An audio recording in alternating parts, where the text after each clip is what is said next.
The Canon PowerShot D10 is waterproof up to 10 meters, freeze-proof up to -10 degrees Celsius, and shockproof from up to a height of 1.22 meters. It also includes a 12.1 megapixels image sensor, a 3x optical zoom, and optical image stabilization. Scene detection, motion detection, and face detection technologies are all included. It also comes with a 2.5-inch pure color LCD too. The Canon PowerShot D10 comes with an instruction manual, software CD, battery charger, rechargeable battery, USB cable, AV cable,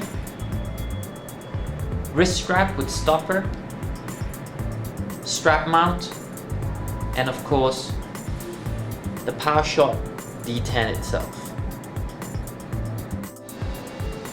The Canon PowerShot D10 comes with a smooth round body that's very streamlined, kind of reminiscent of either a submarine or the side of a boat where you have your hatched windows. Now this kind of aqua theme is definitely in keeping with the feature that the D10 delivers, because it is one of the few cameras in the market that can go up to 10 meter waterproof. So definitely one of the heavy hitters in this feature. Looking at the body, it's, as I said, very smooth and streamlined all over. There's basically all the buttons are in the front, it's with the exception of the on-off button and the shutter. On the side, you have your DC in as well as your AV out.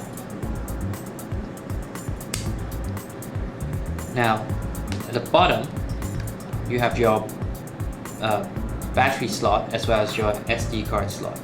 Now, we'll put in a battery and an SD card.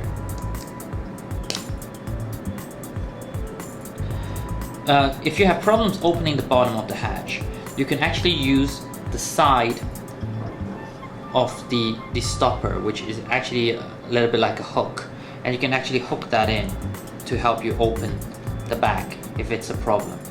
So for those of you who worry that your fingernails may not be up to the duty, especially after a bit of diving, don't worry, the stopper will do the job for you. The PowerShot D10 also comes with a strap mount, which you can fit to either one of the 4 corners of the camera. Simply put it in and turn, it snaps in place. To remove it, just press the button and take it off. Turning on the camera, we can see that there is no mode dial, and therefore by accessing the mode button, we can use the multi-selector to go through the available modes. We have automatic, auto, program mode for menu settings, scene selection, and movie mode. With scene selection, you have a choice of portrait, landscape, night snapshot, etc., as well as of course underwater and aquarium. It's interesting to note that the ISO 3200 high ISO mode is actually a mode which restricts the size of the images you can select, as in normal imaging you can only take up to ISO 1600 in this camera.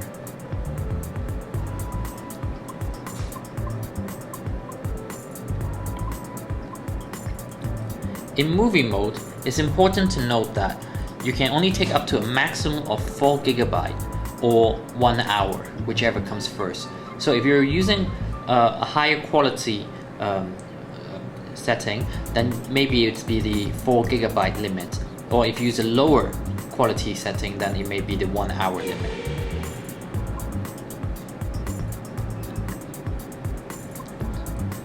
Back to auto. If you press the function set button, you'd see that you can only select the image size and quality. The other options are not available.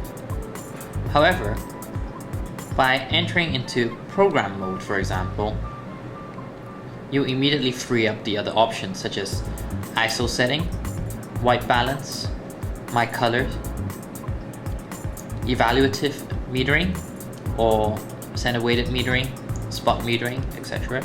Your single shot or continuous shot modes, and of course again the quality and size of the images.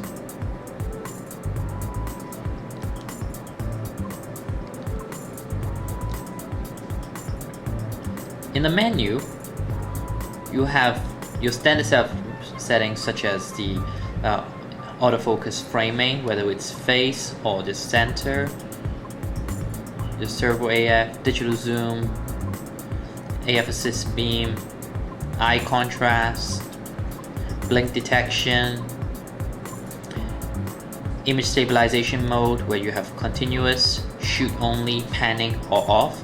Obviously in continuous mode with the image stabilization continuously running, it will run up your power a lot faster. You also have other settings such as muting the camera, LCD brightness, formatting the memory card,